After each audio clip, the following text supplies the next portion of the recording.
Now we are starting it with one of the most important subjects and lovable subjects of students in the CA final, that is Information System Control Audit. Sir कैसी बात कर रहे हो, lovable subject?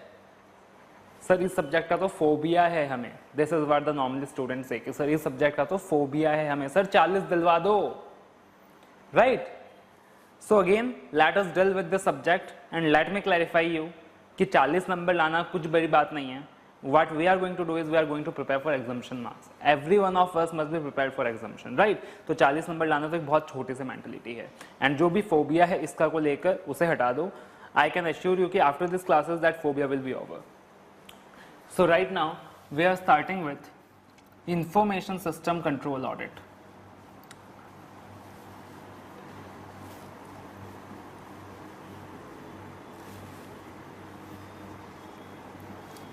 तो subject start करने से पहले I will like to tell a few things.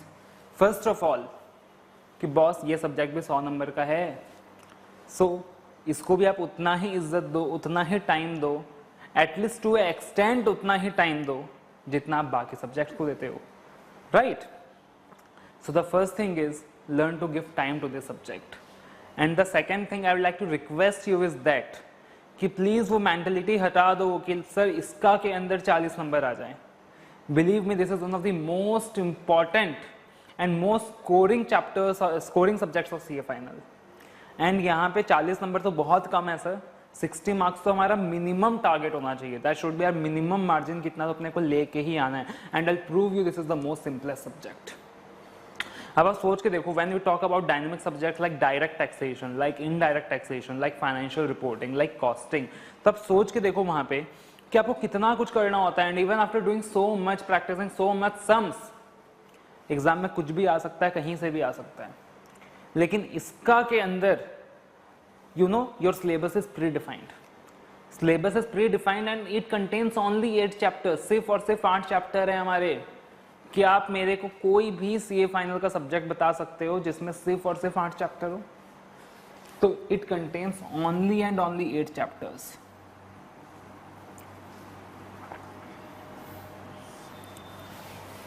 और छोटे छोटे चैप्टर्स हैं, सिर्फ 2-3 चैप्टर भर रहे हैं. नॉर्मली चैप्टर्स या तो मीडियम साइज हैं या तो छोटे छोटे चैप्टर्स हैं, right? So only 8 chapters. And sir questions are well defined.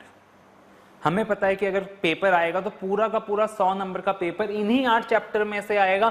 इसके बाहर कहीं नहीं आने वाला. तो क्या किसी भी और सब्जेक्ट में हमें वो बेनिफिट मिलता है? नहीं ना. So that is why I say कि know start loving this subject. This is the most important and scoring subject. Scoring के सेंस में हम सेइंग कि ये बहुत इंपॉर्टेंट भी है, बिकॉज ये सब्जेक्ट आपकी मदद कर सकता है कि अगर आप बोथ ग्रुप दे रहे हो या फिर अगर आप सेकंड ग्रुप दे रहे हो तो ऑन एन एग्रीगेट हो सकता है कि ये सब्जेक्ट आपकी मदद करे to clear the overall course, right? So again first of all कि सर आपने बोला कि 60 मार्क्स तो मिनिमम टारगेट होना चाहिए, लेकिन सर जो हम सुनते हैं कि इसका में नंबर नहीं आते, तो क्यों नहीं आते? Let us discuss the reasons for the same. The first reason as I told you कि sir learn to give time. इस सब्जेक्ट का भी 100 नंबर है, तो जितना रिस्पेक्ट आप लोग दूसरे सब्जेक्ट को देते हो उतना रिस्पेक्ट आप लोग इस सब्जेक्ट को भी देना शुरू कर दो, right? That is the first thing. उसके अलावा यू नो दिस सब्जेक्ट, इसका अगर आपको इसमें नंबर स्कोर करना है, you have to strictly go by the study material. आपको स्टडी मटेरियल फॉलो करना ही होगा. What happens is that we go by various other books and there is a dilution. Study math से अगर compare करोगे वहां पे आपको बड़ा लंबा चौड़ा डाइल्यूशन दिखाई देगा एंड यू नो मिलावट दिखाई देगी. लेकिन इसका के अंदर you have to if score good marks, अगर आपको अच्छे नंबर स्कोर करने हैं आपको स्टडी मटेरियल फॉलो करना ही होगा, right? And the next thing what the student do is, for example let's the question comes कि what are the advantages, right? अब उसी टॉपिक के ऊपर एक क्वेश्चन और होगा, what are the characteristics of, for example cloud computing. What are the characteristics of cloud computing, what are the advantages of cloud computing. अब question आता है what are the characteristics of cloud computing. अब student क्या करता है, 2 point तो वो लिखेगा कैरेक्टरिस्टिक्स से, 2 पॉइंट वो उठाएगा एडवांटेज से, 2 पॉइंट वो उठाएगा लिमिटेशन से, बन गया कैरेक्टरिस्टिक्स. 2 पॉइंट उसकी खुद की क्रिएशन, 8 पॉइंट लिख के आ गए और सर हमारा तो पेपर बहुत अच्छा गया था, आईसीआई ने नंबर नहीं दिए. लेकिन it is not that ICI ने नंबर नहीं दिए. आप समझ रहे हो आपने क्या गलती करी वहां पे?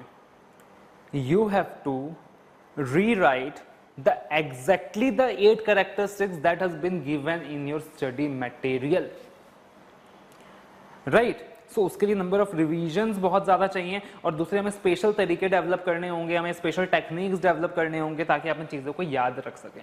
बिकॉज इसका के अंदर the most challenging aspect is retention, कि सर सिलेबस का साइज बहुत छोटा है, लेकिन प्रॉब्लम क्या है कि ऑडिट के अंदर, लॉ के अंदर आप लोग कॉन्सेप्चुअली चीज़ों को बना के लिख सकते हो, लेकिन द प्रॉब्लम विद इसका इज दैट कि ICAI does not award you marks when you are writing them on your own.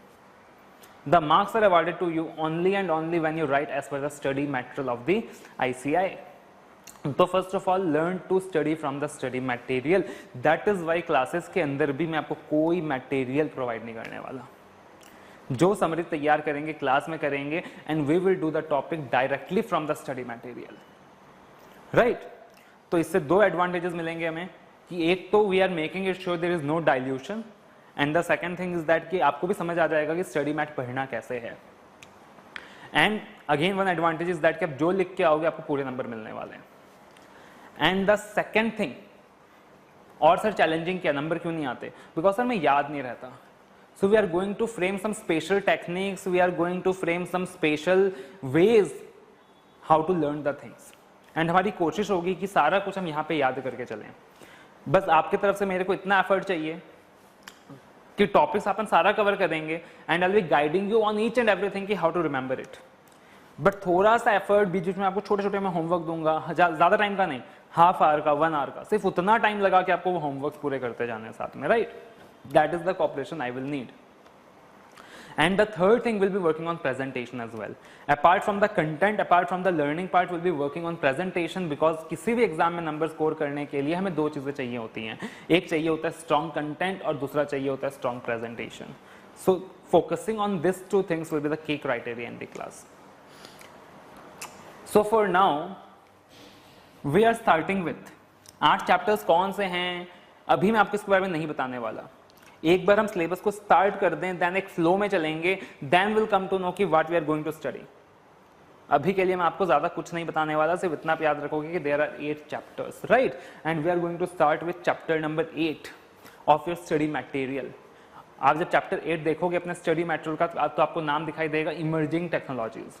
और जब ये क्लास कर रहे हो तो आपकी स्टडी मॉड्यूल आपके सामने खुली होनी चाहिए, बिकॉज आई सेड कि whatever will study directly from the study material. There is no dilution that should take place in इसका.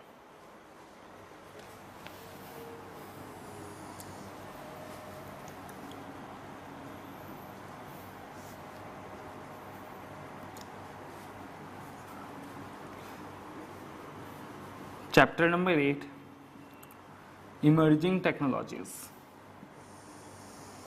So if I talk about emerging technologies, यहाँ पे हम लोग पढ़ने वाले हैं regarding cloud computing,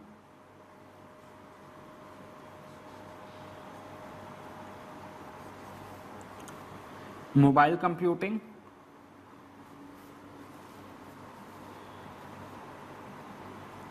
social networks and web 2,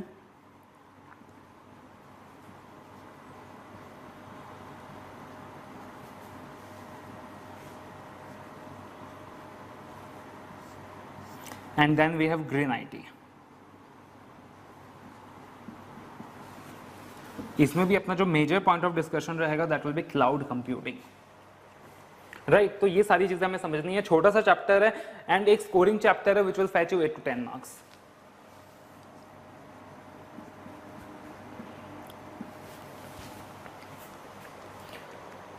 so now जब हम बात करते हैं क्लाउड की, तो क्या समझते हो आप? सोचो सोचो क्या समझते हो? Forget what is cloud computing. Just think and tell me कि what do you understand by cloud?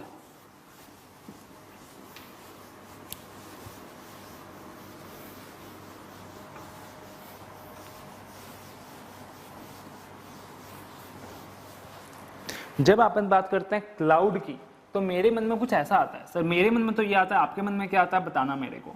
मेरे मन में तो कुछ ऐसा आता है, सर क्लाउड सर, बादल सर, कुछ इस तरीके का है. क्या आपके मन में भी यही आता है? कुछ ऐसा ही ढांचा आता है क्लाउड. सर क्या कर रहे हो, यहाँ क्लाउड बना के दिखा रहे हो? सर क्लाउड की क्लास है या सर सीए फाइनल की क्लास है?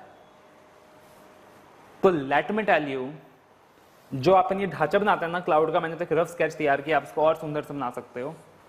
सो ये जो ढांचा हमने तैयार किया क्लाउड का, internet is represented through this clouds.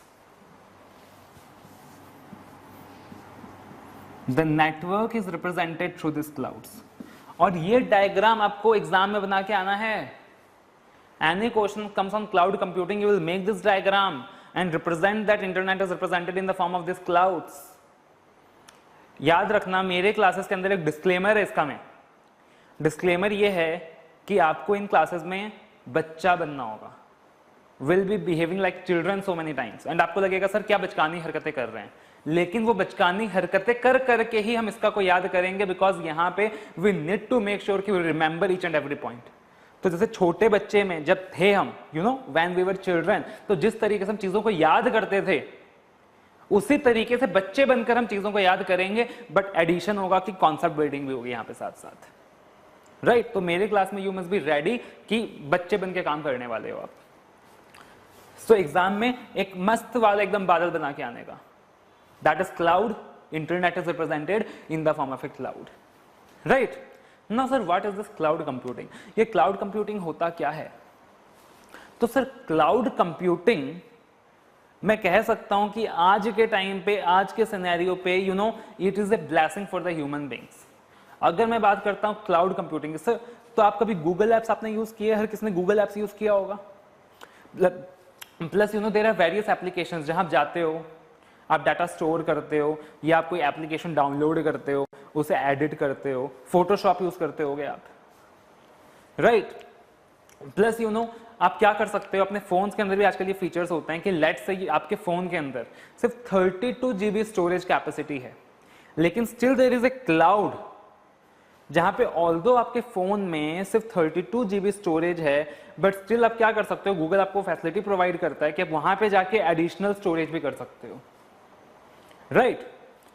तो दैट इज क्लाउड कंप्यूटिंग। अब मजे की बात क्या है सर, कि लेट से आपके लैपटॉप में स्टोरेज कैपेसिटी है 1 TB की। कितनी स्टोरेज कैपेसिटी है? 1 TB की। अब लेट से आपको 10,000 TB स्टोर करना है, तो when you want to store 10,000 TB, सोच के देखो आपको कितना हार्ड डिस्क का परचेज करना होगा। अगर 1 TB का एक हार्ड डिस्क आप लेते हो, that will cost you around 5,000 rupees, and you have to purchase nearly, you know you can imagine कितना हार्ड डिस्क आपको वहां परचेज करना पड़ रहा है, right. And that is the amount of cost you need to incur. लेकिन cloud computing आपको ये बेनिफिट देता है कि अब वो खर्चा करने की आपको जरूरत नहीं है।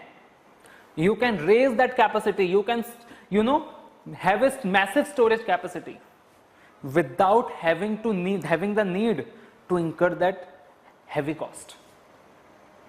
प्लस बेनिफिट क्या होगा कि सर नॉर्मली अगर मैंने लैपटॉप में डाटा स्टोर कर लिया तो मेरे को पीसी हर जगह लेके जाना होगा, तभी मैं उस डाटा को यूज कर सकता हूं।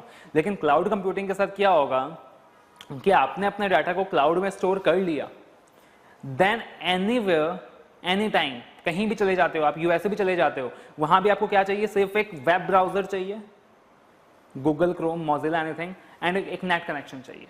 ये दो चीजें आपके पास है, you can have an access to the data.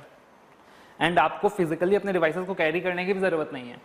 किसी भी जगह किसी भी वक्त 24 घंटे all over the world you can have an access to the services, provided कि just you have a web browser and internet connection, that's it. सिर्फ उतना रिक्वायरमेंट है, right.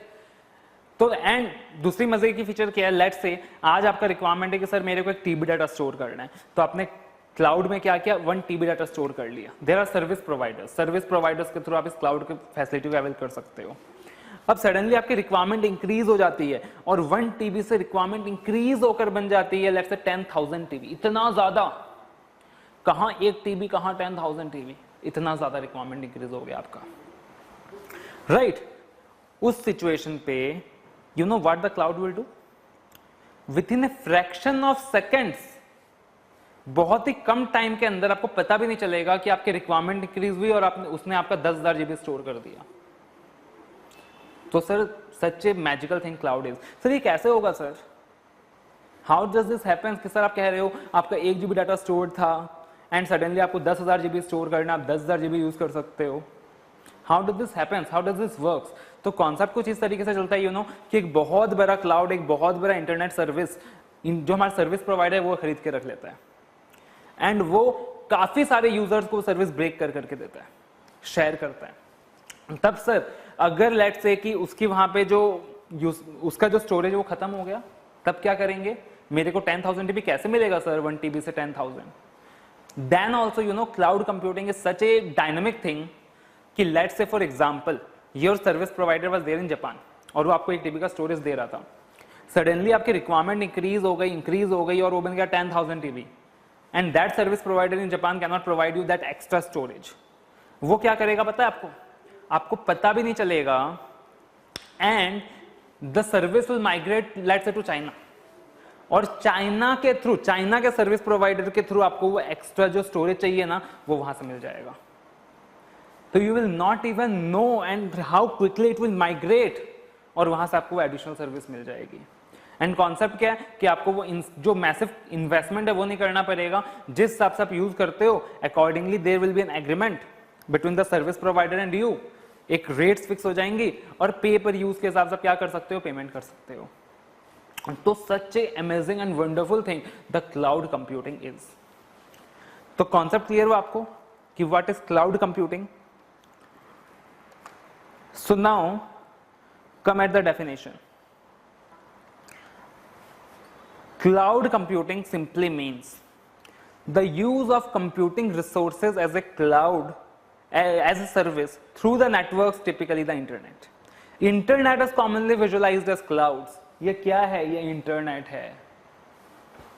Hence the term cloud computing for computation done through the internet. With the cloud computing, users can access the resources via the internet from anywhere. जैसे कि मैंने आपको बताया, आपके पास सिर्फ एक इंटरनेट कनेक्शन की जरूरत है आपको और एक वेब ब्राउजर की जरूरत है आपको, और दुनिया में कहीं भी बैठकर आप एक्सेस ले सकते हो। तो with the cloud computing, users can access database resources via the internet from anywhere as long as they need, without worrying about the maintenance of resources, because resource को मैनेज करना मेरा काम नहीं है, रिसोर्स को मेंटेन करना मेरा काम नहीं है, वो तो सर्विस प्रोवाइडर का काम है। Besides this, databases in cloud may be dynamic and scalable. Underline this, इसे बाद में समझेंगे। Then आप देखना, सिर्फ उतना ही अंडरलाइन करना जितना I'm telling you. The best example of cloud computing is Google Apps, where any application can be accessed using a web browser. तो एग्जाम के अंदर आप क्या कोशिश करोगे कि मॉड्यूल्स में जितने भी एग्जाम्पल्स दिए हुए हैं ना, उन एग्जाम्पल्स को आप कोड करके आओगे, और मॉड्यूल्स में डायग्राम्स जो बनाए हुए हैं उन डायग्राम्स को आप वहां पे ड्रॉ करके आओगे। ये दो कोशिश आपकी हमेशा रहनी चाहिए। The more examples and the more diagrams you use from the study material, the higher marks you will get. Then next paragraph के अंदर, cloud computing is a combination of software and hardware based services. The model of IT services, this model of IT services enables anytime access. Underline करना, any time access. तो पहले भी मैंने discuss किया था कि कभी भी एक्सेस कर सकते हो। These applications and resources can be accessed using a simple front-end interface such as web browser. तो हमने डिस्कस की थी, you need two things. One is a web browser, another is an internet connection.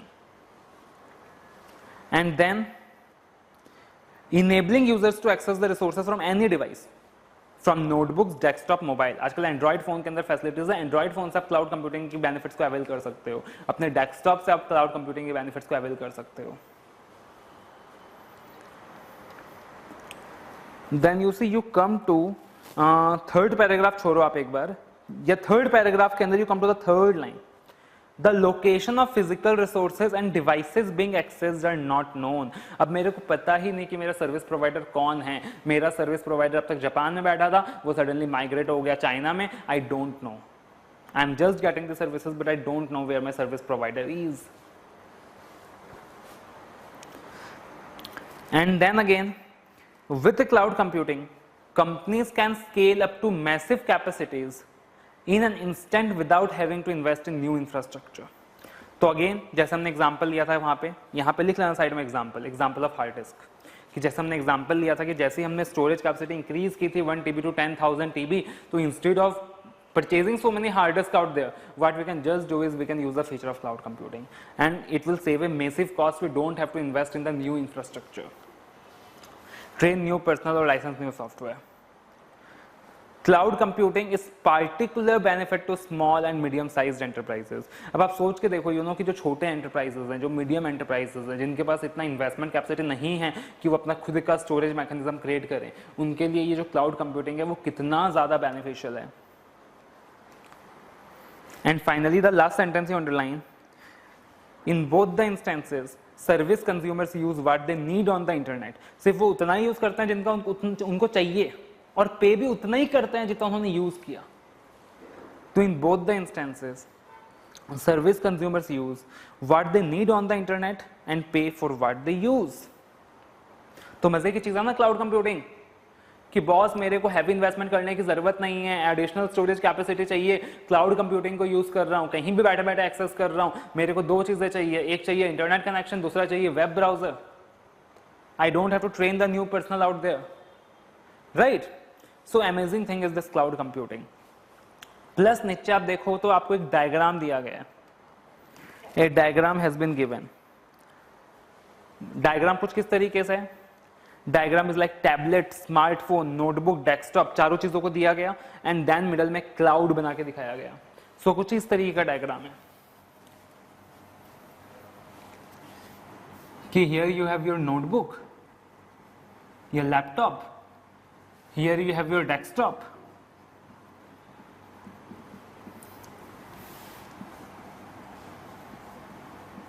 then laptop, then mobile. So again इस diagram को भी exam में बना के आओगे. सो छोटा सा कॉन्सेप्ट था क्लाउड कंप्यूटिंग, मतलब आप समझ सकते हो. आपको याद कुछ की सेंटेंसेस करने होंगे, कुछ की वर्ड्स करने होंगे मॉड्यूल के, which you have to reproduce, जैसे पेपर यूज. देन वहां पे आपको याद करना होगा कि it's a combination of software and hardware based services without having to invest in the massive capacities, massive investment, training new personal. तो वो की सेंटेंसेस जो हमने मार्क किया आपको वो याद होने चाहिए, प्लस ये जो डायग्राम सा बना के आओगे. This is the concept of cloud computing. Now problem क्या आती है एग्जाम के अंदर, लेट्स से क्लाउड कंप्यूटिंग के दो क्वेश्चन अपने पास.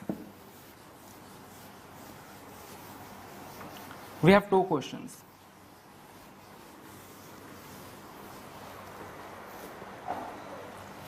One is, एक हमें मिलेगा एडवांटेज, वैसे there are multiple questions but अभी हम दो की बात कर रहे हैं.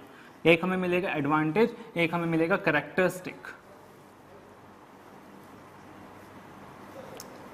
अब सर प्रॉब्लम क्या है, एक की टोपी दूसरे का सर कैरेक्टरिस्टिक्स. एडवांटेजेस में लिख के आएंगे, एडवांटेजेस कैरेक्टरिस्टिक्स में लिख के आएंगे.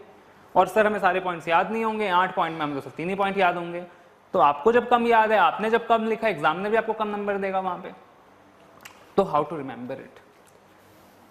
सो again as I told you कि हम लोग कुछ स्पेशल टेक्निक्स यूज करने वाले हैं, हम लोग क्लास में बच्चे बनने वाले हैं. तो जब हम बात करते हैं क्लाउड की, तो आप सोच के देखो क्लाउड में कौन रहता है. बचपन से क्या इमेजिनेशन आ रही है, क्लाउड में कौन रहता है, सर क्लाउड में भगवान रहते हैं, right. So when I talk about the characteristic of cloud, the first thing that must come in your mind is God. कि क्लाउड में भगवान रहते हैं.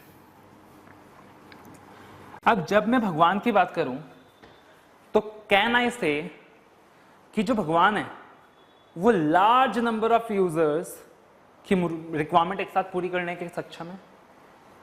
इन ए सिंगल टाइम ही fulfils the requirement of a larger number of audience. बोलते हैं ना अपन, that is known as scalability. Same characteristic आपको क्लाउड कंप्यूटिंग में मिलेगा.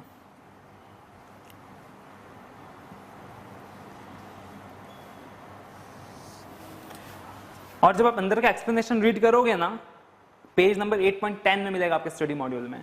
आप जब अंदर का एक्सप्लेनेशन रीड करोगे ना, that is the same, that is the meeting the requirement of large number of audience.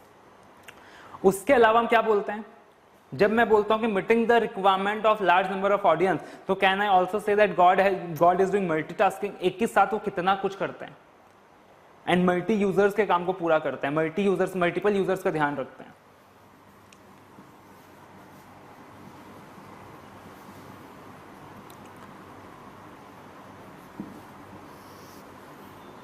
Plus मैं कह सकता हूं कि जो गॉड है he is available 24 hours for you, 24 घंटे आपके लिए अवेलेबल है। ऐसा नहीं होगा कि भगवान अवेलेबल नहीं है कोई पार्टिकुलर टाइम, जिस टाइम आप याद करो God is there for you. तो एक कैरेक्टरिस्टिक आपको मिलेगा क्लाउड कंप्यूटिंग का, अवेलेबिलिटी एंड रिलायबिलिटी, कि God is always available and he is always reliable.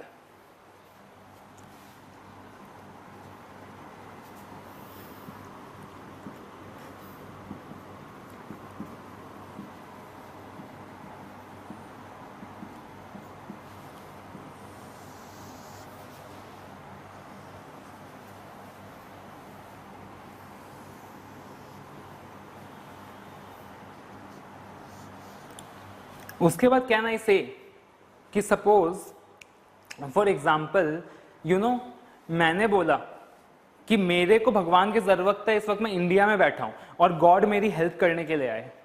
अब सडनली एक दूसरा भक्त है जो यूएसए में बैठा है और वो भगवान को याद कर रहा है, तो कैसा होगा कि गॉड विल से कि नहीं यार अभी तो मैंने इसकी मदद की थी, यूएसए तो पहुंचने के लिए मुझे फ्लाइट लेना होगा, पहुंचने में टाइम लगेगा मेरे को।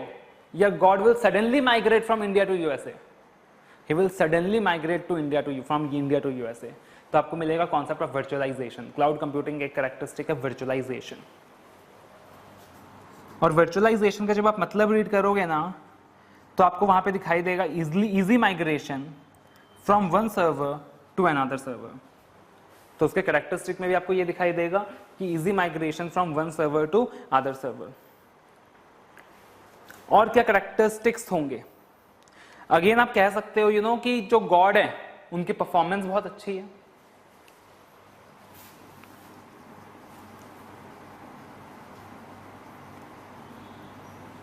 आप सोच के देखो कि इतना बड़ा वर्ड है and how easily is maintaining the word. तो एक पॉइंट मिलेगा आपको मेंटेनेंस,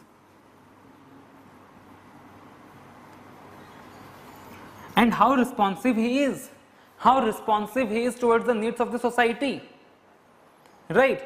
कि हम कहते हैं ना, और यहां पे you know someone who does not believes God, तो प्लीज इस क्वेश्चन के लिए यार start believing God, एटलीस्ट ये क्वेश्चन अपने को याद हो जाएगा। सो नाउ हम कहते हैं ना how responsive God is, and किस तरीके से मतलब भगवान अपने नीड्स को रिस्पॉन्ड करते हैं, and you know he works in A distributed mode environment, कि किस तरीके से वो रिसोर्सेज को डिस्ट्रीब्यूट करते हैं लोगों को और कितने फुर्ती में काम करते हैं वो। तो एक कैरेक्टरिस्टिक है जिसका नाम है एजिलिटी।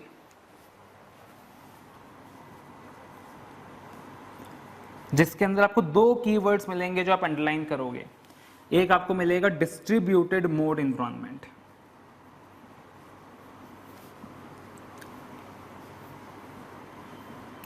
और दूसरा आपको मिलेगा responsive to needs. And finally आप मेरे को एक चीज बताना, आज के टाइम पे सर मंदिर भी जाते हैं ना तो प्रसाद चढ़ाना पड़ता है, दान दक्षिणा चढ़ानी पड़ती है, भगवान को बोलना पड़ता है कि इतना प्रसाद चढ़ाऊंगा। सो आपने 3 इडियट्स देखा होगा ना मूवी, तो 3 इडियट्स में क्या बताया गया? पे पर यूज। 3 इडियट्स में बताया गया भैया पैसे दो काम करवाओ, भगवान से भी काम करवाना होता तो अपन दान चढ़ाते हैं वहां पे। So again the concept is पे पर यूज। तो अगेन आपको यहाँ पे एक्सप्लेनेशन कुछ इस तरीके से मिलेगा कि there will be an agreement between the service provider and the service receiver, and accordingly वहाँ टर्म्स डिसाइड कर दी जाएंगी, पेमेंट के जो टर्म्स हैं वो डिसाइड हो कर लिए जाएंगे, एंड क्या पेमेंट स्ट्रक्चर होगा वो डिसाइड कर लिया जाएगा, राइट? तो कैरेक्टरिस्टिक्स क्या है, क्या याद रखोगे? भगवान, क्लाउड मतलब भगवान। तो भगवान क्या करते हैं? मल्टीपल यूजर्स के रिक्वायरमेंट को एक साथ पूरी करते हैं, जिसका हमने नाम दिया स्केलेबिलिटी। ये स्पेशल पॉइंट्स हैं, this are some of the special points, बाकी तो जनरली याद रख लोगे। उसके अलावा what God is doing is कि मतलब he can easily migrate from one place to another, that is virtualization, that is it can easily be migrated from one server to another. उसके बाद agility, distributed mode environment responsive to needs, and उसके अलावा बड़ा simple था कि भगवान multitasking है, you know he is always available for us, उनकी परफॉर्मेंस बहुत अच्छी है, वो वर्ड को मेंटेन बहुत अच्छे से करके चलते हैं, and it works as per the pay per use principle. So this are the characteristics of cloud computing. मैं आपको मार्क करवाऊंगा कि जो अंदर का एक्सप्लेनेशन है उसमें आपको क्या याद रखना है। Most of the things we have done here itself. जब आप स्केलेबिलिटी देखोगे तो आपको मिलेगा meeting the requirement of large audience, जब आप देखोगे अवेलेबिलिटी रिलायबिलिटी, तो आप यही देखोगे कि the service is available always and plus the chances of failure are minimal, so the reliability is maximum. Virtualization देखोगे तो आपको एग्जैक्टली यही सेंटेंस देखने को मिलेगा सेकंड लाइन पे, easy migration from one server to another. Agility में आपको ये दो कीवर्ड्स दिखाई देंगे, distributed mode environment, responsive to needs. अब सर ये तो हमने पढ़ लिया characteristics, advantages of cloud computing. Because again problem ये होगा कि आप कैरेक्टरिस्टिक्स को एडवांटेजेस में लिख के आओगे, एडवांटेजेस को कैरेक्टरिस्टिक्स में लिख के आओगे, to develop the thin line of difference is the key. So this were the characteristics. Now हमने बोला सर कैरेक्टरिस्टिक मतलब God, because God stays in cloud. अगला क्वेश्चन मेरे मन में आएगा कि why does God stays in cloud. तो अपन ये बोलते हैं कि सर क्लाउड में ना ट्रैफिक नहीं है, तो जो कार है ना, car that is quickly available, या फिर जो कार है वो बहुत क्विकली चलती है। क्या बोलेंगे अपन कि फायदा क्या है क्लाउड में रहने का, that the car is quickly available. तो एडवांटेजेस के अंदर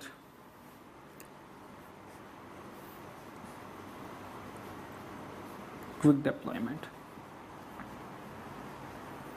अगेन आई टोल्ड यू कि हमारे क्लासेस में हमें बच्चा बनना ही होगा। यू मे फील कि हम क्या कर रहे हैं, but believe me just implement the things as I am telling you. रात को 3 बजे भी कोई आपसे उठा के पूछेगा ना, आप इसका आंसर कर पाओगे, राइट? तो what you remember, characteristic is God and what is the advantage of staying in cloud, because the car is quickly available. So C से बनेगा cost efficiency, this is very cost effective.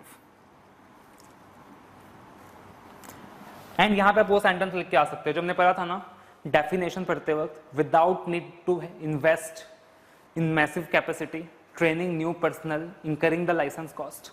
तो वो sentence आप यहां पे लिख के आ सकते हो। देन आपको ए से मिलेगा almost unlimited storage. So again this is the concept that we discussed.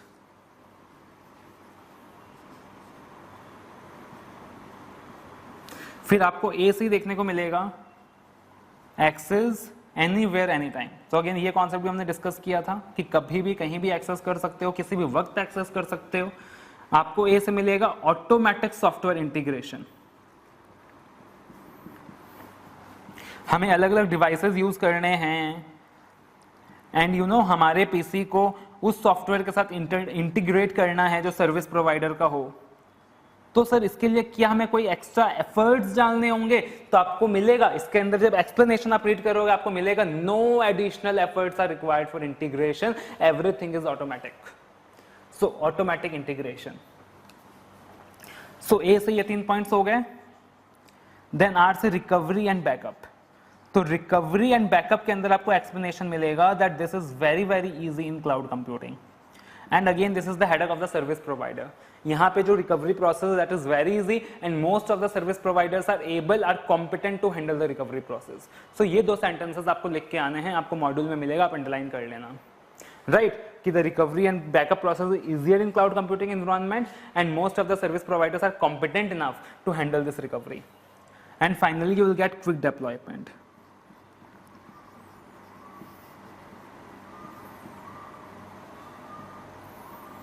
यानी क्लाउड एक ऐसे नौकर की तरह है जिसे आप जब बुलाओ तब आएगा। यू नो जैसे हम भगवान के लिए बोलते हैं ना कि you know he is the god, he is the master, whenever you call him he will come. So similarly cloud is again like a god that will always come quickly to your service. You don't have to wait कि अभी मैंने बुलाया 2 दिन बाद वो आएगा, नहीं, immediately cloud तुम्हारी सर्विस को रेडी होगा। सो कैरेक्टरिस्टिक्स क्या था? गॉड, गॉड यानी meeting the requirement of large audience, scalability, always available, availability, reliable है, reliability, संसार को अच्छे से मेंटेन करके चलते हैं, मेंटेनेंस, परफॉर्मेंस अच्छा है, परफॉर्मेंस, देन और क्या था? Virtualization, easy migration from one place to another, then agility and pay per use. फायदा क्या है क्लाउड में रहने का?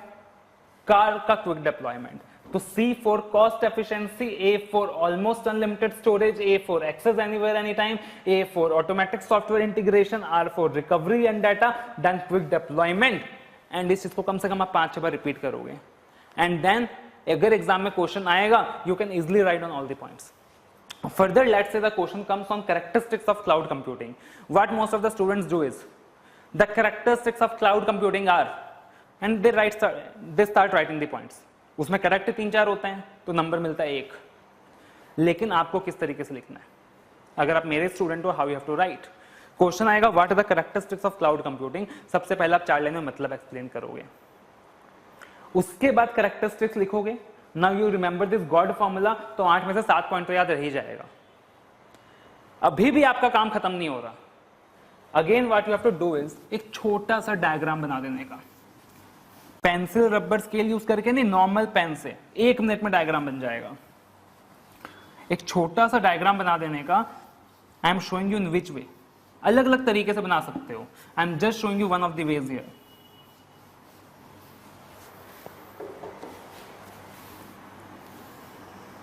लेट्स से यहां पे क्लाउड बना दिया आपने. Characteristics of cloud computing, then अलग अलग डब्बे, एक डब्बा, दूसरा डब्बा, तीसरा डब्बा, एंड इनके characteristics. This is what you have to do. You can just do from the pen. This diagram do works, believe me, right? तो जिस तरीके से हम चाइल्डहुड में काम किया करते थे ना, वो सारे काम आपको इसका के अंदर करने हैं to score good marks. Now इस क्वेश्चन में मैंने आपको बताया. अगले आने वाले 1-2 क्वेश्चन में आपको और बताऊंगा कि how you can frame different diagrams. And उसके बाद ये आपका होमवर्क होगा कि हर क्वेश्चन के बाद आप ये डायग्राम बनाने की प्रैक्टिस करो. And you try to retain the same points in the same way I tell you. और आपको कुछ नहीं करना, जहां जरूरत होगी हम स्पेशल कोड्स फॉर्म करेंगे, स्पेशल तरीके फॉर्म करेंगे. You just have to write it down 2-3 times and practice it. And once you practice it, that will be inbuilt in your memory, because ये चीजें ऐसी होती हैं कि दिस आर सो इफेक्टिव कि वो हमारे दिमाग में इनबिल्ट हो जाता है और फिर आप चीजों को भूल ही नहीं सकते. And if you write down exactly in the exam, you are going to get 60+. That's a sure shot guarantee, right? So अभी से आप इसका में कितने के प्रिपेयर करने का सोचोगे? Minimum 60 marks. सो अभी हमने 2 क्वेश्चंस किए हैं. One is advantages of cloud computing and one is characteristics of cloud computing. आगे चल के हम देखेंगे challenges of cloud computing, the thresholds, the issues, the cloud computing architecture.